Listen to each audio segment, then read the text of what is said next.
자, 우리 이 시간에 함께 지난주에 이어서 말씀을 나누고자 합니다. 지난주에 이어서 산상수훈 두 번째 말씀인데요. 우리 함께 마태복음 5장 1절을 좀 같이 찾으셔서 말씀을 나누고자 합니다. 자, 우리 다 찾으셨으면 마태복음 5장 1절에서 12절까지의 말씀을 우리 함께 읽겠습니다. 예수께서 무리를 보시고 산에 올라가 앉으시니 제자들이 나온지라 입을 열어 가르쳐 이르시되 심령이 가난한 자는 복이 있나니 천국이 그들의 것이며 애통하는 자는 복이 있나니 그들이 위로를 받을 것이며 온유한 자는 복이 있나니 그들이 땅을 기업으로 받을 것이며 의에 줄이고 목마른 자는 복이 있나니 그들이 배부를 것이며 긍휼히 여기는 자는 복이 있나니 그들이 긍휼히 여김을 받을 것이며 마음이 청결한 자는 복이 있나니 그들이 하나님을 볼 것이며 화평하게 하는 자는 복이 있나니 그들이 하나님의 아들이라 일컬음을 받을 것이며 의를 위하여 박해를 받는 자는 복이 있나니 천국이 그들의 것임이라. 나로 말미암아 너희를 욕하고 박해하고 거짓으로 너희를 거슬려 모든 악한 말을 할 때에는 너희에게 복이 있나니 기뻐하고 즐거워하라. 하늘에서 너희의 상이 큼이라. 너희 전에 있던 선지자들도 이같이 박해하였느니라. 자, 우리는 지난 시간에 예수님의 그 산상수훈의 시작점인 팔복에 대한 말씀을 나눴죠. 어떻게 들으셨습니까? 지난주 설교를요. 우리가 들었던 설교는 팔복은 인간들이 생각하고 바라고 소망하는 그런 것과는 거리가 굉장히 멀다라는 것을 말씀을 통해서 좀 확인을 했죠. 그리고 그 첫 번째 예수님의 팔복에 가장 먼저 등장하는 말씀이 뭐였죠? 심령이 가난한 자였죠. 이 심령이 가난하다. 근데 이 가난하다라는 말씀을 나누면서 오히려 부유함과 풍요로움 그리고 안정된 마음, 우리 인간이 생각하는 게 이게 이제 복이잖아요. 뭔가 부유하고 풍요롭고 안정이 돼야 되는데, 아니 주님은 그거를 복이라고 얘기를 하시는 게 아니라 궁핍하고 보잘것없는 마음, 그래서 무언가를 계속 구걸을 해야 되는 그런 상태의 마음을 복이 있다라고 말씀을 하셨다는 거예요. 이 부분이 우리가 좀 당황스러웠던 부분입니다. 그런 심령의 가난한 상태를 원어의 의미로 접근해 보니까 그 마음이 의역으로 이제 저희가 나눴죠. 마음이 너무나 두려워 움츠러들고 그래서 자주 비참함 가운데 헤매고 있는 상태라고 이렇게 나눴습니다. 그리고 이러한 마음의 상태를 상징적으로 보여주시기라도 하듯이 예수님은 이 비유에 대해서 예수님이 말씀하신 비유 중에 거지 나사로에 대한 이야기를 제가 꺼내면서 설교를 마무리를 했는데요. 분명히 이 설교를 들은 여러분들은 생각할지도 모릅니다.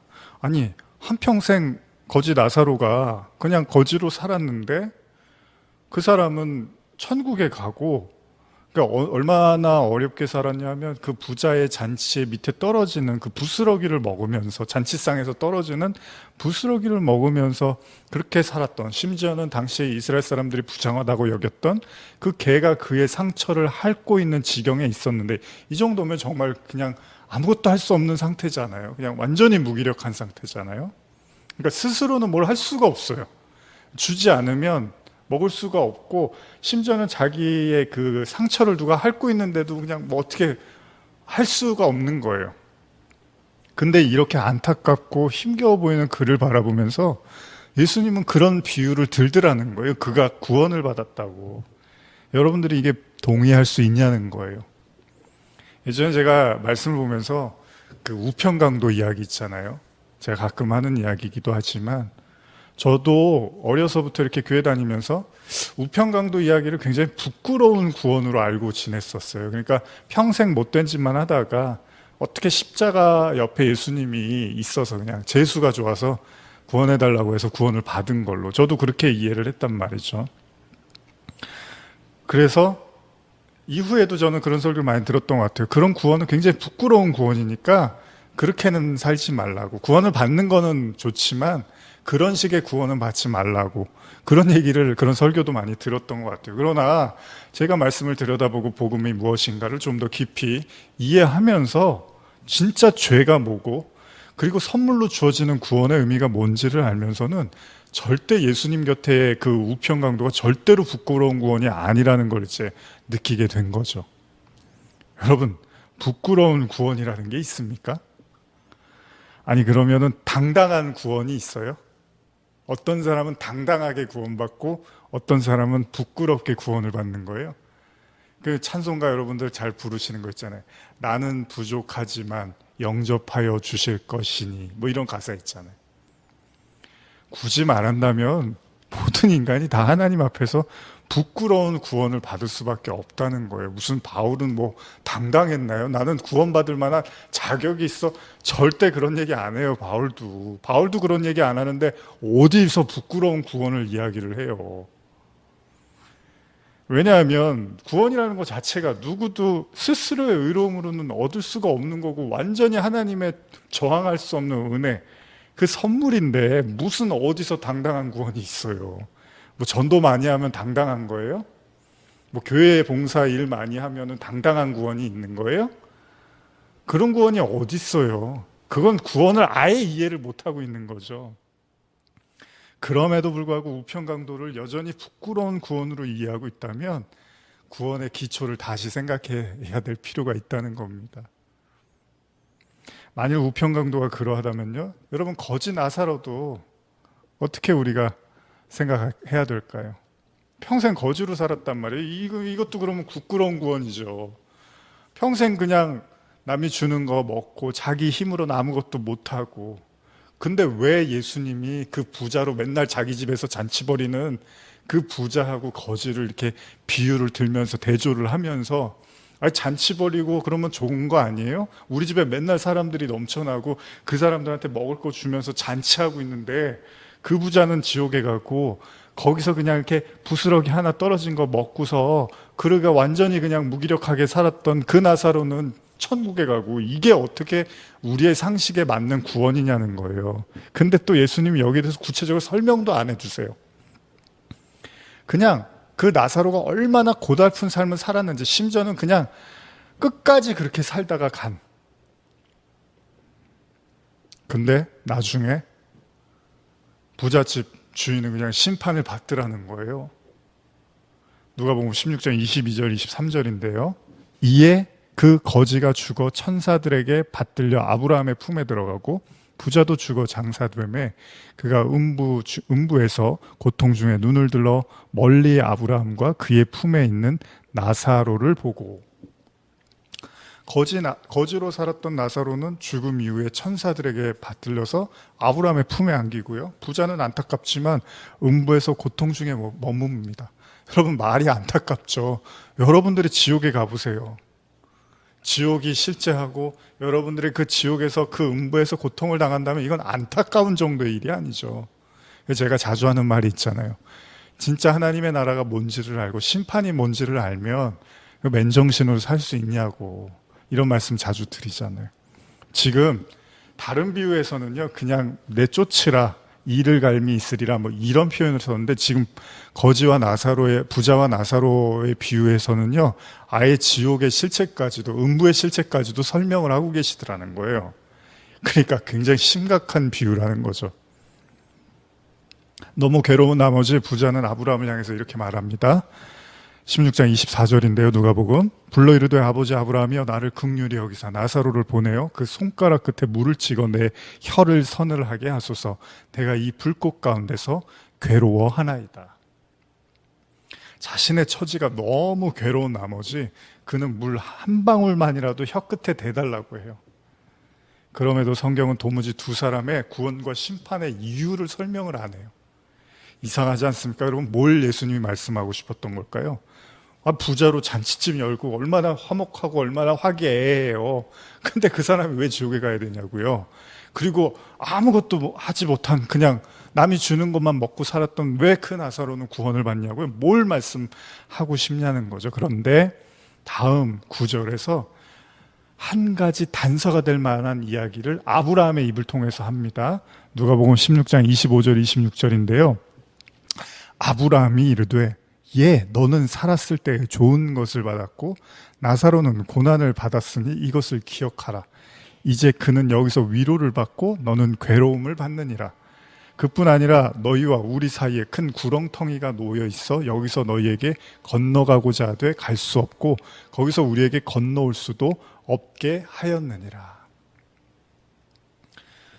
물론 이 또한 시원한 대답이 될 수는 없지만 아브라함은 부자였던 자에게 그가 살았을 때 좋은 것을 받았으며 나사로는 고난을 받았기 때문에 이제 나사로는 위로를 받고 부자는 괴로움을 받는다고 말을 하고 있습니다. 사실 이것만 가지고는 무언가 명쾌한 답을 말하기는 쉽지 않습니다. 그럼에도 불구하고 이 이야기에서 한 가지 생각할 수 있는 것은 반드시 인생을 살면서 받아야 할 고난이 있다는 겁니다. 그러니까 제가 숙제로 설명한다면요, 나사로는 그의 인생을 통해서 주어진 숙제를 하였고 부자는 그 숙제를 하지 않았다는 것입니다.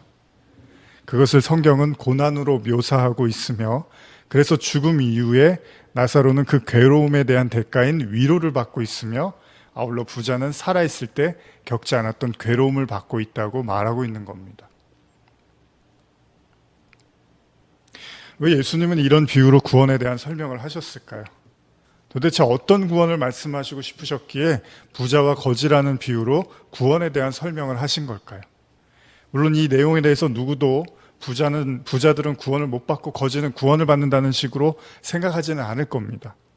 그러려면 우리가 다 거지가 돼야 되는 거잖아요. 근데 한 가지 여러분 아까 읽었던 본문을 보시면 살았을 때 부자는 좋은 것을 받았고 나사로는 괴로움을, 고난을 받았다는 거예요. 이게 여러분들이 좀 생각해 봐야 될 부분입니다.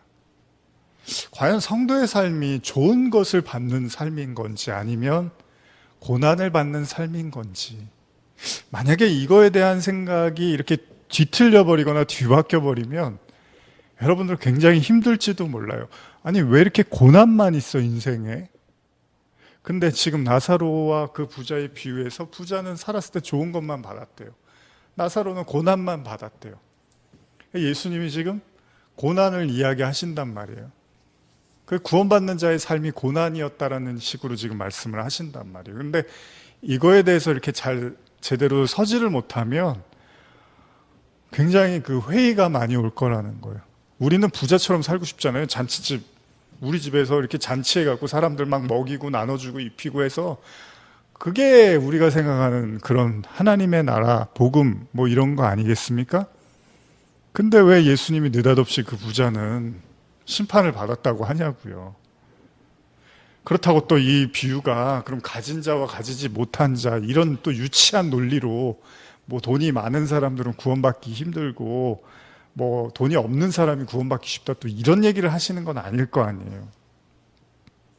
그런데 우리가 지금 뭘 나누고 있죠? 팔복을 나누고 있죠. 그러면 이 팔복의 내용과 이제 같이 맞물려서 생각해 보면 조금 더 이해가 편할 거라는 겁니다.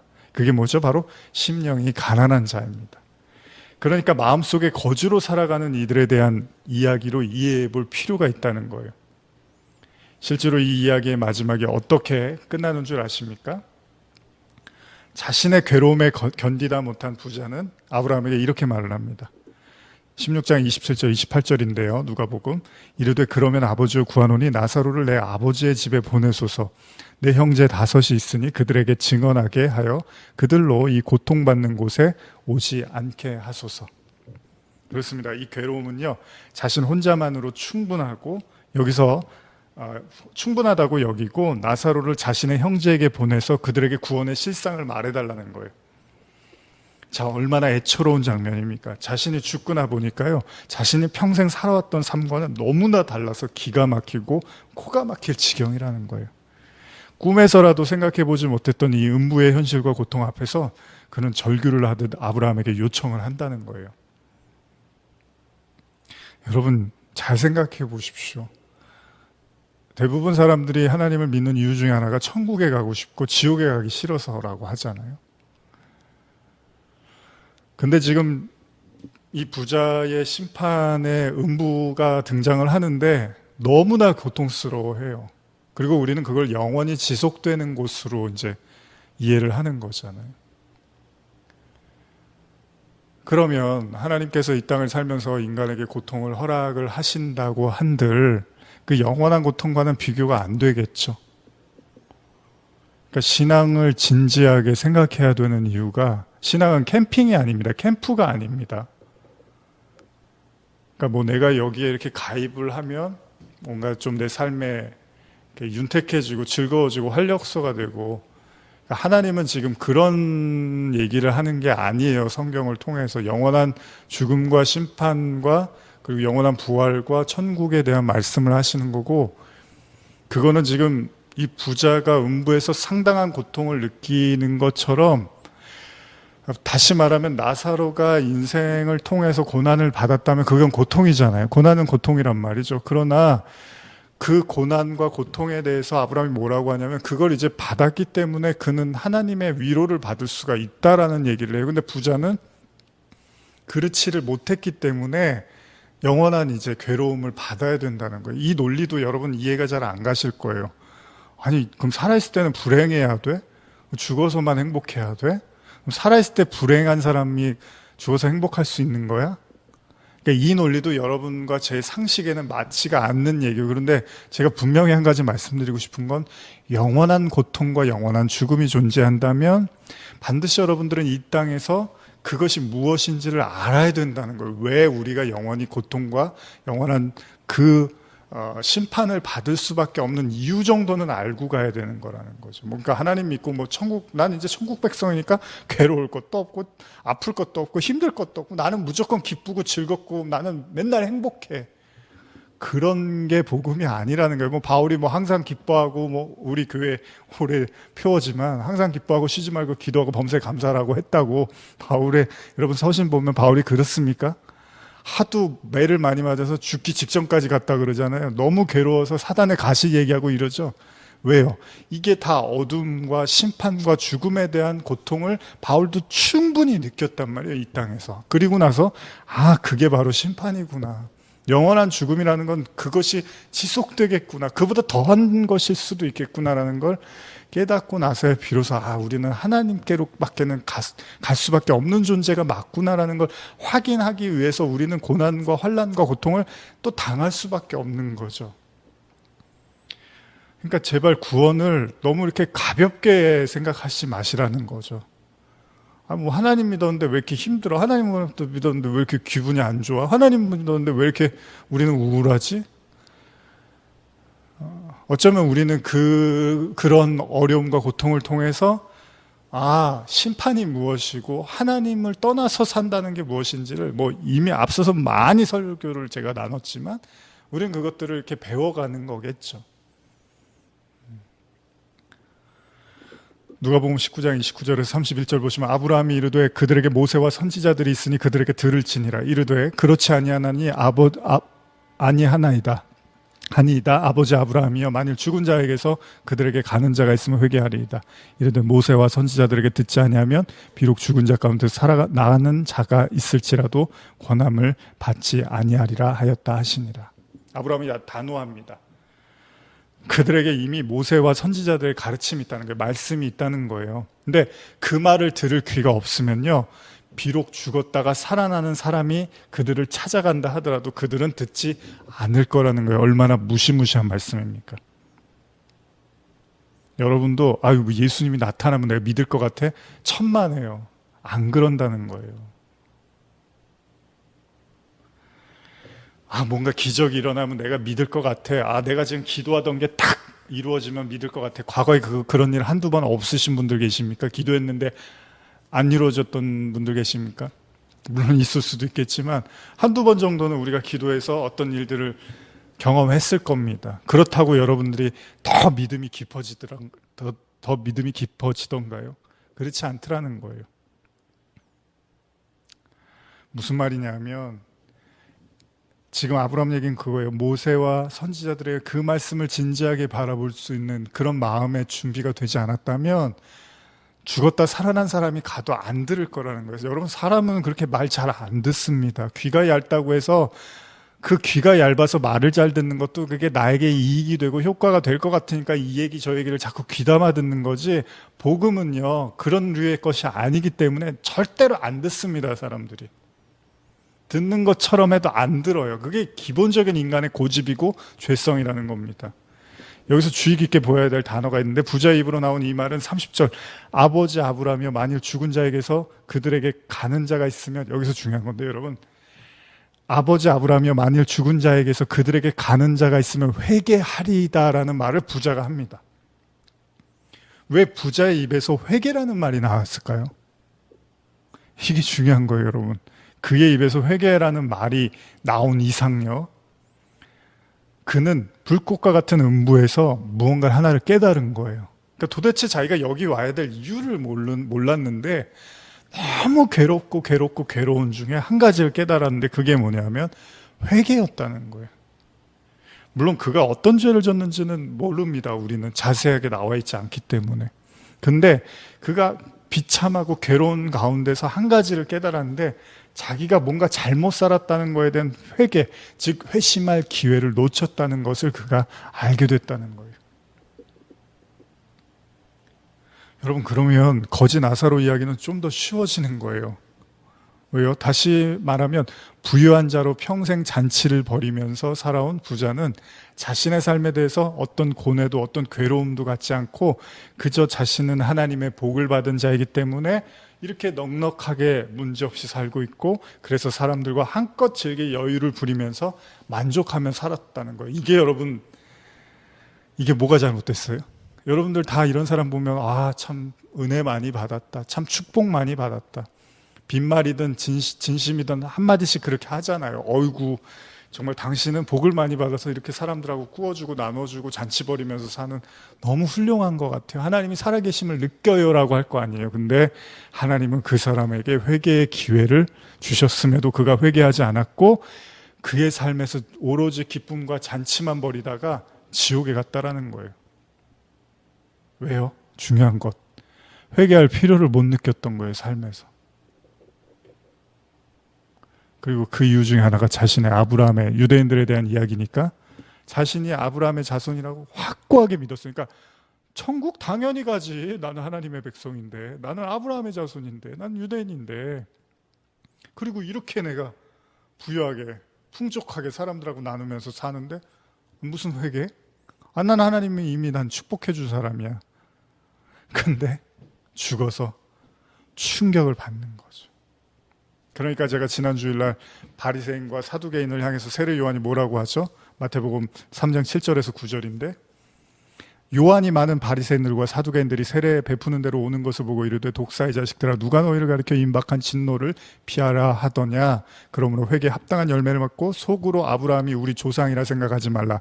내가 너희에게 이르노니 하나님이 능히 돌들로도 아브라함의 자손이 되게 하시리라. 그러니까 이 메시지가 저주가 아니라는 거예요. 여러분, 뭐 독사가 어떻고 뭐 회개해라, 누가 너희한테 그렇게 임박한 진노가 없다고 하냐, 이런 얘기 자꾸 한다고 그걸 나쁘게 들으시지 마세요. 그게 듣기 불편하고 좀 그런 얘기 좀 그만했으면, 가뜩이나 세상도 지금 암울한데 뭘 복음까지도 그렇게 말합니까? 라는 생각을 하실 수도 있잖아요. 근데 여러분, 그거는 저주가 아니에요. 그건 정말 돌아오라는 사랑의 메시지예요. 지금 부자가 너무 후회를 하는 거예요. 나한테 그런 사람이 와서 한마디만 해줬으면 내가 여기 안 왔을 텐데, 지금이라도 늦지 않았으니까 내 식구들, 내 형제들한테라도 보내달라고 이렇게 지금 절규를 하고 있단 말이에요. 그러니까 살아있을 때 좋은 것만 들으시면 나중에 좋지 못한 상황이 올 수도 있다는 거예요. 거지 나사로는 어떻습니까? 예수님이 굳이 거지라는 표현을 써가면서 구원의 예화로 사용하신 이유는 이제 자명해집니다. 그는 바로 자신의 삶을 통틀어서 날마다 가난한 마음, 애통하는 마음, 통회하는 마음, 자복하는 마음으로 살았다는 거예요. 예수님의 구원을 설명하시기 위해서 거지 나사로의 삶이 처음에는 거지로 살다가 마지막에는 부자가 되었다는 식의 이야기로 묘사를 하실 수도 있잖아요. 그게 사람들이 좋아하는 얘기잖아요. 고생 많이 하다가 나중에는 잘 됐대. 실패 많이 하다가 나중에 성공했대. 근데 이 나사로의 비유는 죽을 때까지 거지로 그냥 살았다고 얘기를 하세요. 이유가 뭘까요? 예수 믿고 복 받았다는 얘기를 좀 해주셔야 되는데 그냥 거지로 살다가 구원받았대요. 요셉이나 아브라함처럼 성공 신화를 얘기하지 않으세요. 그럼에도 예수님이 이렇게 말씀하신 이유가 있다면, 우리가 예측해 본다면 평생 구걸하고 그래서 편안하거나 안락함이라는 건 없었겠죠. 근데 한 가지 생각해 볼 필요가 있습니다. 저는 지난 주일에 말씀을 준비하고 기도하던 가운데 그런 생각을 했어요. 과연 지금의 제 신앙이 제가 처음 예수를 믿었을 때보다 더 낫다고 말할 수 있을까? 처음으로 그런 생각이 진지하게 들더라고요. 제가 중학교 때 처음 이제 교회를 나가게 됐는데 이제 많은 시간이 흘렀잖아요. 거의 한 30년 정도의 시간이 흘렀는데 그때의 신앙과 제 신앙이 지금이 더 낫다고 할 수 있을까? 지금이 더 성숙하고 깊어졌다고 말할 수 있을까? 근데 그렇다고도 할 수 있고 아니라고도 할 수 있겠죠. 사람마다 생각이 다 다를 거고 저도 제 자신을 어떻게 평가하느냐에 따라서 다르겠지만 이런 생각은 확고하게 들었습니다. 하나님 앞에서는 그렇지는 않겠구나. 사람의 눈에서는 장단점을 캐서 낫다, 그렇지 못하다 말할 수 있겠지만 하나님 앞에서는 똑같겠구나라는 생각을 하게 됐습니다. 착각하기 쉬운 게 무엇입니까? 신앙이 좋아지면 좋아질수록 저와 여러분들이 가끔 오해를 해요. 신앙이 좋은 사람은 마치 하나님 도움 없이도 살아가는 독립적이고 자주적인 주체로 살아가는 힘을 가진 자라는 착각을 할 수가 있습니다. 그런데 신앙이 좋아지면 좋아질수록 성경이 말하는 지금 심령이 가난한 자 그리고 거지 나사로의 이야기를 통해서 제가 드리고 싶은 말씀은 신앙이 좋아지면 좋아질수록요 오로지 하나님의 은혜가 아니면 단 하루도 아니 1초도 살아갈 수 없는 자가 되더라는 거예요. 그 복음성가 중에 주 없이 살 수 없네라는 그런 찬양이 있거든요. 거기 보면은 가사가 하지만 나의 마음속에 주님의 은혜가 없이는 단 하루도 살 수 없네 이런 가사가 있거든요. 듣고 있으면 되게 이렇게 마음이 애틋한데 그게 그냥 찬양의 가사가 아니라 생활이 되고 현실이 될 수 있다는 겁니다. 그런 의미로 나사로를 떠올려 본다면요. 그에게 신앙이라는 건 시간이 흐르면 흐를수록 인생을 살면 살수록 하나님을 의지하는 것 외에는 하나님이 주시는 양식과 에너지 외에는 스스로가 어떤 것도 할 수 없는 처지에 있는 자. 그러니까 그가 성화의 어떤 클라이막스의 모습을 보여주고 있는지도 모른다는 거예요. 바다를 가르고 병을 고치고 이게 성화가 아니라 능력을 받아갖고 그런 일들을 행하는 것만 성화가 아니라 완벽하게 하나님의 의지가 없이 여러분 물고기가 물 밖에 나오면은 그냥 펄떡펄떡 뛰다가 죽잖아요. 물하고 완전히 분리가 안 되는 거잖아요. 절대 분리돼서는 안 되죠. 그런 것처럼 인간이 하나님과 아주 조금이라도 떨어지면 막 살 수 없는 상태. 그걸 나사로를 통해서 주님이 말씀하신지도 모른다는 겁니다. 이것 또한 우리의 상식과 맞지 않을지도 모릅니다. 우리가 생각하는 신앙인은 더욱 믿음직스럽고 빈틈이 없고 강인해 보이고 카리스마가 있고 뭔가 영적 분별력이 있고 재치가 있고 뭔가 하여간 여러 가지 좋은 걸 다 갖춘 그런 사람이라고 생각할지 모르지만 예수님은 거지 나사로를 예로 드시면서 하나님의 은혜가 아니면 도무지 살아갈 수 없는 전적인 하나님 의존자. 애기들이 그냥 부모님이 없으면 기저귀 갈아주고 젖 먹이고 애기들이 아무것도 못해요. 어른이 없으면 돌봐주는 사람이 없으면 우리는 다 하나님 앞에 아기잖아요. 천국에 어린아이 같지 않으면 못 들어간다는 것도 순진하고 순박하고 이런 것만 생각하지 마시고 돌봐주지 않으면 안 되는 존재. 그래서 하나님을 완벽하게 의존할 수밖에 없는 존재. 그렇게 묘사하고 있는지도 모른다는 겁니다. 창세기 32장 25절 그리고 31절을 제가 읽어드리면 자기가 야곱을 이기지 못함을 보고 그가 야곱의 허벅지 관절을 치매 야곱의 허벅지 관절이 그 사람과 씨름할 때 어긋났더라. 야곱 이야기입니다. 야곱이 그 야복강을 건널 때 하나님과 씨름하는 장면이에요. 여기서 야곱이 축복을 받죠. 이제 야곱이라고 하지 말고 이스라엘이라고 해라. 그런데 어떤 일이 일어납니까? 창세기 32장 31절 그가 분예를 지날 때 해가 돋았고 그의 허벅다리로 말미암아 절었더라. 야곱이 야복강에서 하나님의 사자와 씨름한 이후 환도뼈를 가격당하고 결국 다리를 젓는 신세가 되죠. 무슨 이야기입니까? 야곱에서 이스라엘이라는 이름을 부여받으면서 하나님의 축복을 받는 그 시점에서 그가 다리를 절드라는 거예요. 이 축복을 받았는데, 엄청난 축복을 지금 야곱이 받았는데 그 순간 동시에 그의 다리를 절게 되는 신세가 되더라는 거예요. 그는 이제 지팡이를 짚어야만 살 수 있는 거예요. 걸을 수가 있는 거예요. 왜요? 이것도 묘사하는 게 있는 거예요. 지팡이가 성경에서는 하나님의 가르침이라든지 하나님이 함께 하신 뭐 이런 거잖아요. 다윗이 뭐 시편 얘기할 때도 지팡이와 막대기가 나를 안위하시나이다 뭐 이런 표현 쓰잖아요. 그러면 이제 야곱도 이제 하나님을 의지하고 살 수밖에 없는 자가 된 거예요. 하나님이 다리가 된 거예요, 나의. 무슨 말입니까? 우리가 생각하는 복이 하나님의 복과 다를 수 있다는 겁니다. 다시 말하면요, 어떤 의미에서 진짜 복은 끝없이 하나님을 의지할 수밖에 없는 나로 만들어 가시는 거예요. 그러니까 하나님이 필요 없어도 되는 나로 만들어가는 게 오히려 성경은 저주라고 하는 거고요. 하나님의 도움 없이 살 수 없는 상태의 나로 만들어 가시는 거죠. 하나님의 도움 없이도 살 수 있는 상태의 나는, 이거는 하나님과 계속 멀어지는 거예요. 왜요? 굳이 그가 하나님을 찾을 일이 없어요. 의지할 이유도 없어요. 그들은 마지막까지 하나님을 붙잡을 필요가 없어요. 그냥 거기서 멸망할 겁니다. 그러나 성경이 말하는 복은 하나님의 도움 없이는 도무지 살아갈 수가 없어서 끝없이 하나님을 부르고 찾고 이런 상태란 말이에요. 그러니 그런 자의 삶이 어찌 안 피곤할 수가 있겠습니까, 여러분? 어떻게 안 피곤한데 하나님을 찾을 수가 있어요? 삶이 너무 고달프고 피곤하니까 찾을 수밖에 없겠죠. 여러분, 팔복의 앞부분을 다시 한번 읽어볼까요? 마태복음 5장 1절에서 4절입니다. 예수께서 무리를 보시고 산에 올라가 앉으시니 제자들이 나온지라 입을 열어 가르쳐 이르시되 심령이 가난한 자는 복이 있나니 천국이 그들의 것이며 애통하는 자는 복이 있나니 그들이 위로를 받을 것이며. 저는요, 여러분과 팔복의 8가지 그 복 중에서 굳이 이 앞부분의 두 부분을 지난주와 오늘에 걸쳐서 나누고 싶었습니다. 이 이유는 뭡니까? 이 가난함과 애통이란 요소는요, 절대 인간에게 복이 될 수가 있는 게 아니라는 거예요. 그런데도 불구하고 예수님이 이걸 복이라고 말씀하셨기 때문에 다른 밑에 것들은 여러분들이 이해하기가 어렵지 않아요. 그러나 이 앞에 2개는 여러분들이 꼭 한번 생각해 볼 필요가 있다고 생각해서 말씀을 나누어 왔습니다. 그리고 지금까지 말씀을 들어본 분들은 이 2가지의 요소에 대해서 조금은 이해하실 수 있다고 생각합니다.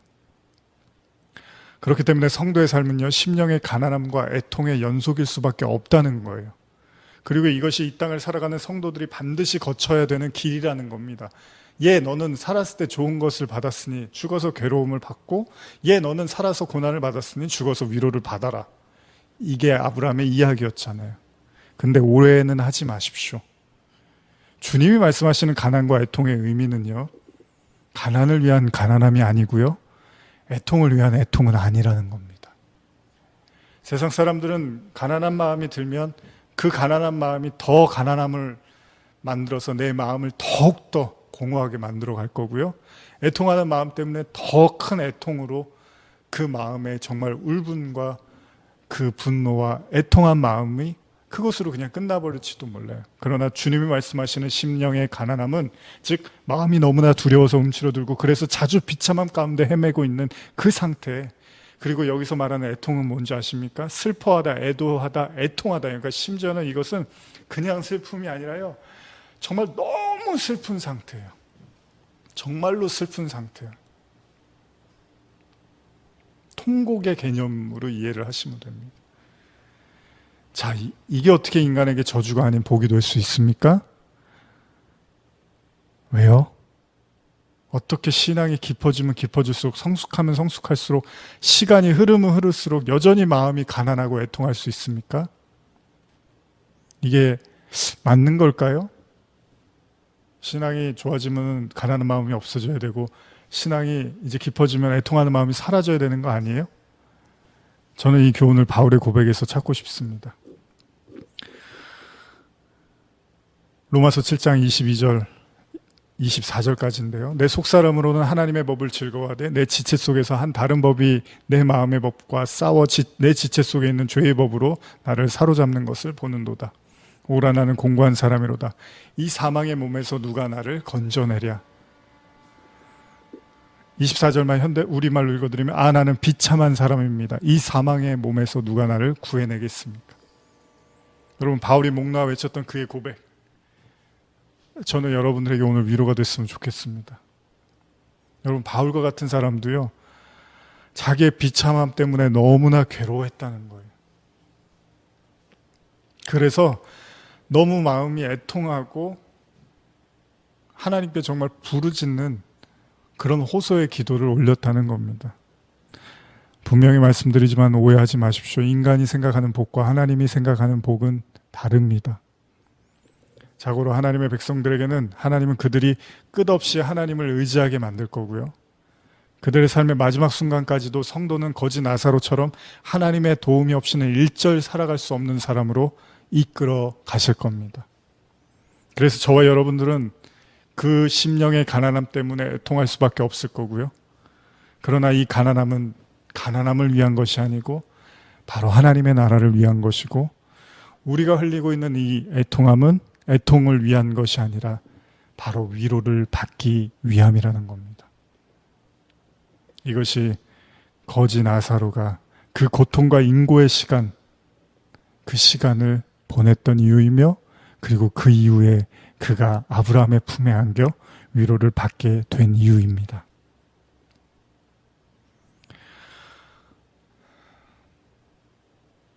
여러분 앞에 주어진 현실과 마음의 고통, 하나님을 의지하십시오. 신앙은 판타지가 아닙니다. 왜 하나님 믿는데? 왜 이런 마음이 있어? 왜 하나님 믿는데 왜 이렇게 잘 되는 일이 없어? 왜 하나님 믿는데? 왜 그래? 신앙은 판타지가 아닙니다. 하나님을 의지하게 만드는 것이 하나님의 뜻입니다. 그래서 하나님은 모든 상황과 현실을 통해서 저와 여러분들을 하나님을 의지할 수 있도록 이끌어 가실 겁니다. 그러나 한 가지만 기억하십시오. 그 모든 것이 하나님의 가르침이고 다스리심이라면 여러분들을 그 속에서 반드시 지켜내실 거고, 여러분들에게 큰 위로와 하나님의 나라 또한 맛보게 해 주실 겁니다. 여러분들의 마음을, 저와 여러분들의 그 애통하고 가난한 마음, 물론 제가 이렇게 설교하지만 저조차도 때로는 제 마음이 가난함과 애통함으로 가득 찰 때 내가 정말로 내 신앙이 좋은 사람이 맞아? 내 이래도 되는 거야? 그런 마음이 저도 많이 듭니다. 그러나 그런 시간들을 지내면서 또 이 말씀을 통해서 하나님은 오로지 하나님만 의지하라는 그 뜻을 가르쳐 주고 계십니다. 오늘 모두에게 그 모두의 가난한 마음과 애통한 마음 속에 하나님의 나라와 위로가 넘치시기를 간절히 축원합니다. 마지막으로 제가 한 가지만 말씀드리고 마치겠습니다. 진짜 복 있는 사람이 누군지 아십니까? 팔복 이야기도 나눴지만은 정말로 복 있는 사람, 제가 이것만 말씀드리고 마치겠습니다. 시편 1편 1절에서 2절입니다. 복 있는 사람은 악인들의 꾀를 따르지 아니하며 죄인들의 길에 서지 아니하며 오만한 자들의 자리에 앉지 아니하고 오직 여호와의 율법을 즐거워하여 그의 율법을 주야로 묵상하는 도다. 성경은 명확하게 이야기하고 있습니다. 복 있는 사람은 건강하고 오래 살고 돈 많고 승진 잘 되고 사업 잘 풀리고, 아니요. 성경이 말하는 복 있는 사람은요, 하나님의 말씀을 아침 저녁으로 묵상하는 사람이래요. 그렇다면 만약에 여러분들이 이런 삶을 살고 계시면 여러분들이 최고의 복을 누리고 있는 거예요. 하나님의 눈은 사람하고 다릅니다. 제가 간절히 바라는 건, 우리 특별히 의화평강교회는 말씀 나눔 공동체라고 이렇게 또 이름도 덧붙였지만 하나님 말씀을 주야로 묵상하십시오. 그게 최고의 복이고, 여러분들이 그게 안 되시면요, 하나님은 끝까지 그 일을 하실 겁니다. 여러분들 통해서 주야로 주님의 말씀을 묵상하도록 주님은 인도하실 겁니다. 그게 복입니다. 기도하시겠습니다.